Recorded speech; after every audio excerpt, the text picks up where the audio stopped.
আসছি স্যার। বাহ, খুব ভালো করেছো। আমার কিছু সম্পত্তি তোমার নামে লিখে দেবো নাকি? আমাকে দিলে হাই রোডের ধারে 20-30 বিঘে লিখে দিবেন। সালাম মামনি, আমার নিজেরই 2-3 কাঠার বেশি নাই। চলো। না, হেঁটে হেঁটে যাবো না। তাহলে চলো, উড়ে উড়ে যাই। আপনি খেপা চুদা নাকি? কেন? আমরা তো মানুষ, উড়বো কি করে? খেপা জুদা তো অভিজিৎ, ও তো জানে মানুষের ডানা থাকে না। তাহলে কি গান মারাতে বলছে হেঁটে হেঁটে যাবো না? না মানে আমি বলতে এলাম বাইকে বা 4 চাকায় যাবো। 4 চাকা কেন, চলো হেলিকপ্টারে যাই।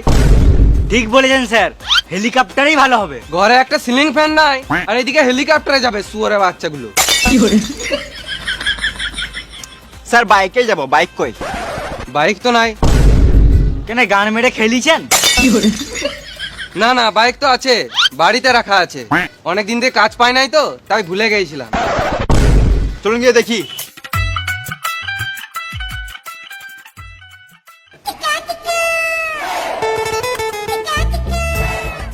দয়া, পাটা লাগাও।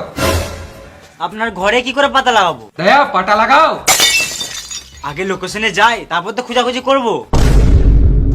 দয়া, পাটা লাগাও। স্যার আপনি দিনে একবেলা খাবার কম খান, কিন্তু জিভ 2-3 বেলা ছুলুন, মানে স্পষ্ট কথা বেরোয় না। সালাম মামুনি, গাড়িটা বার করবো, ওই জন্য বলছি সিঁড়িতে পাটা লাগাতে। তোমরা যদি আলবাল শুনো।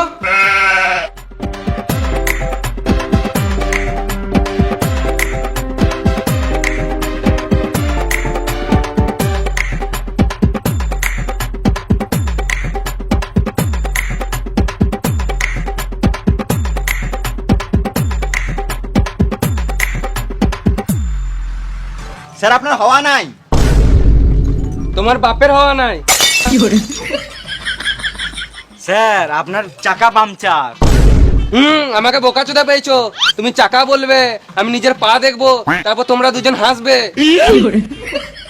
আমার এবার রাগ লাগছে। স্যার আপনার বাইকের চাকা পাংচার হয়ে গিয়েছে, আপনার না। এর মানে কিছু বুঝতে পারলে দয়া? না স্যার। এর মানে পাংচার হয়েছে তো, তার মানে গ্যারেজে নিয়ে যেতে হবে আমাদেরকে। ছিল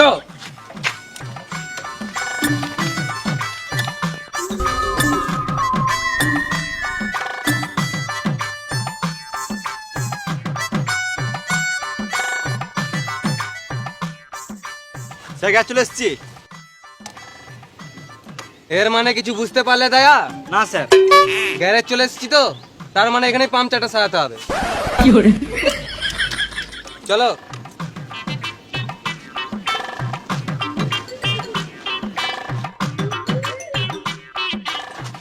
গাড়িটা ছেড়ে দাও তো, একটা কেস পেয়েছি, তাড়াতাড়ি যেতে হবে। হ্যাঁ, এখনই করছি।